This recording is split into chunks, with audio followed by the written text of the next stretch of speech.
بابا، اليوم بدي اطلع مع رفقاتي، تسمح لي؟ اذا بدك تطلع مع رفقاتك لازم تربح علي. اربح عليك بشو؟ اربند وبند اربند. شو هاد؟ لازم تربح علي بهي. يلا يلا يلا. جاهز؟ اكيد اكيد. انا اول. تفضل. يلا. بسم الله. ضحكات متقطعة شريرة. عيدة. ما في عيدة. شو؟ لا عيدة، هاي ما بتحسب، بس اولها. ما نحسب. لا تحسب. ها. بسم الله.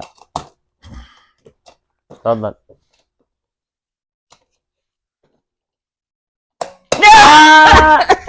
عيدة عيدة. اخر مرة. اخر مرة. المحاولة الأخيرة. المحاولة الأخيرة.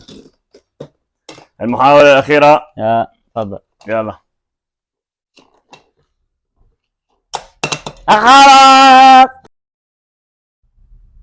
اوكي. السلام عليكم. شو الغش هذا؟ هو خسر مرتين، انا خسرت مرة وهو ربح. اسمعوا اسمعوا.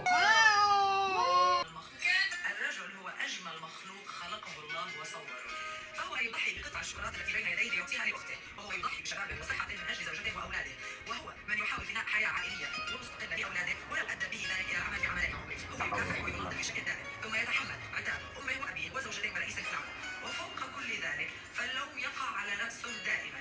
إذا خرج للترفيه عن نفسه قليلا فهو إنسان غير مسؤول، وإذا بقي في المنزل فهو رجل كسول، إذا وبخ أبنائه فهو متوحش، وإذا لم يوبخهم فهو متساهل، إذا منع زوجته من العمل فهو متسلط، وإذا تركها تعمل فهو مستغل. احترموا كل رجل في حياتكم فأنتم لن تعلموا أبدا كم التضحيات التي يبذلها من أجل. سمعانين الرجال شو عم يضحي؟ ما في مين يقدر بس.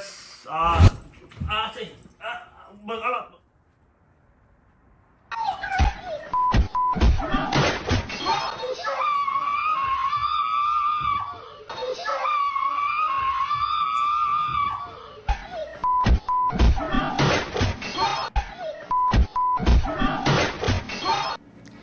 قوم خدني مشوار.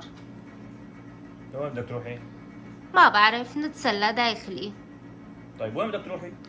على المول، محل ما بيشتغلوا صاحباتي. لا ما مشي الحال. ليش؟ اليوم الجمعة غايبين اساسا، ما بيداوموا يوم الجمعة. مو ضروري، المهم روح لهنيك نتمشى. ايوه انا شو استفدت؟ استفدت انك حتروح معي.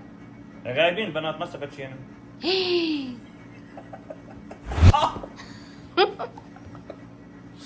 غدا إلى اللقاء بموعد جديد يطيب فيه اللقاء وتحلو الموعد.